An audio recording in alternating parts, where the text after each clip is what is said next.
Amawulire agaliwo ageesigika mu kaseera kano galaga nga omukulu Fred Lumbuye ateereddwa wano avudde mu nkomyo kamwenyumwenyu ku bannansi kuva wano munda mu ggwanga erya Uganda n'emitala w'amayanja yonna kongedde bano babinuka amasejjere nkubuuzaako gy'osinzidde weebali nnyo weebalire ddala okuva wano ogoberera enteekateeka zaffe ez'omuzinzi weewaawo ez'omuggundu gy'osinzidde yonna mwana wa mama mwana wa taata.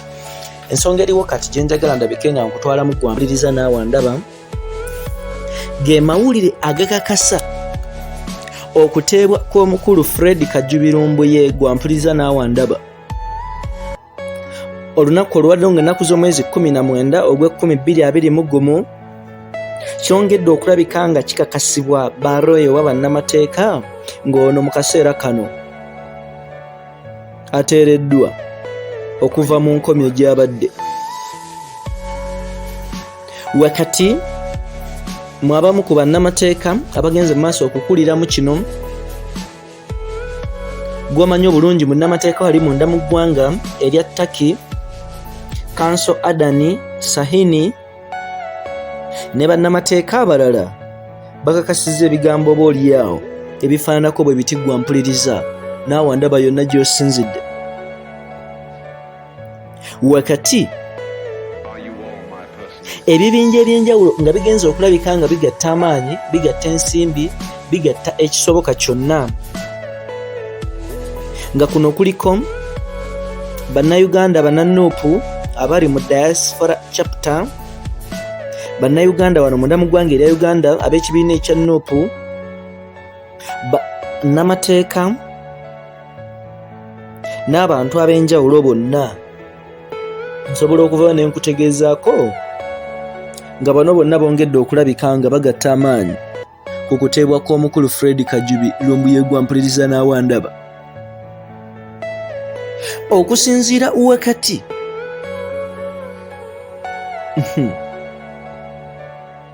omukulu Shadow Foreign Affairs Minister gw'omanyi obulungi nange gw'omanyi obulungi Honorable Muwadanku Nyingi ayongedde okulabika nga kakasa ebigambo bino era n'awandika n'agamba nti I have this morning personally held a telephone conversation with Fred KAJUBI LUMBUYE. He is fine and well. He is out of prison and thanked you all for prayers and effort. Bye bigambo we bibadde. N'olwekyo mbagirawo embeera bwe zito bwe ziri of course tukyayongera okukola okufeffetta wa musajja wattu waali mu kaseera kano kiki ekiddako atandikirawa we yakoma waatandikira okutuwa waaka oba okubawa waaka byonna nsobola okutegeeza tugenda bbanga tubikutuusaako wabula emisango gino tegimuggiddwako newankubadde nga ateerebbwamu emisango gino gigenda sigala nga gigenda mu maaso nga ne bannamateeka be bwe bagenda mu maaso okulabika nga bakola ekisoboka kyonna okubaawo nga waliwo ekituukibwako gw'ampuliriza naawe ndaba. Kati of course tukyali ku ground okukola okufeffetta kola ekintu kimu subscribinga sharinga commentinga twongere okukolera okufeffetta wa ku ki ekiddako wakati ku bya mukulu Fred KAJUBI LUMBUYE. Yenze Ssemaganda Moses Hope ku lwa Kampala Media TV gamba sigala nga otugoberera.